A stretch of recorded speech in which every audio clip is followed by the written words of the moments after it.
People who work in the public sector, like police officers and firefighters, pay into a state retirement system and not Social Security. But what happens when someone's working years are a mixture of both public and private sector jobs?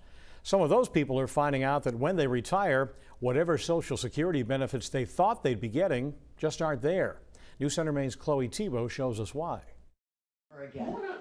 This is what a typical day in retirement looks like for Scott McDonald of Scarborough. Good girl. Spending quality time with his dog Scout and his wife Jan.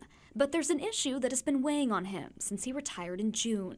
Money. We're going to be okay, but it certainly would help to have that full retirement benefit that I should be getting. McDonald says he worked for 51 years. He spent a lot of that time in public classrooms as a special education teacher, paying into the Maine public employee retirement system. But he also spent some time working in the private sector, paying into Social Security for 17 years. Now, the penalty because of the Windfall Elimination Provision, I didn't realize it was going to impact the amount that I would not get from Social Security, and it's about $400 a month. Let's say you're a teacher, police officer, firefighter, or anyone else who pays into the Maine Public Employee Retirement System.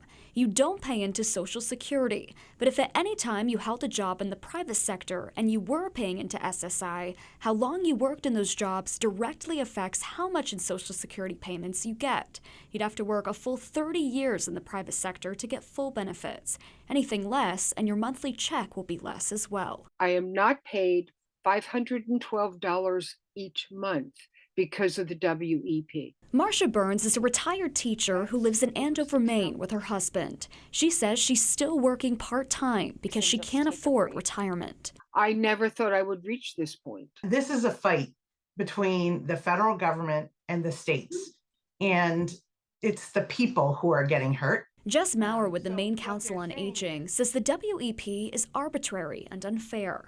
It's why she's paying close attention to a bill in Congress, the Social Security Fairness Act, that Senator Susan Collins is co-sponsoring.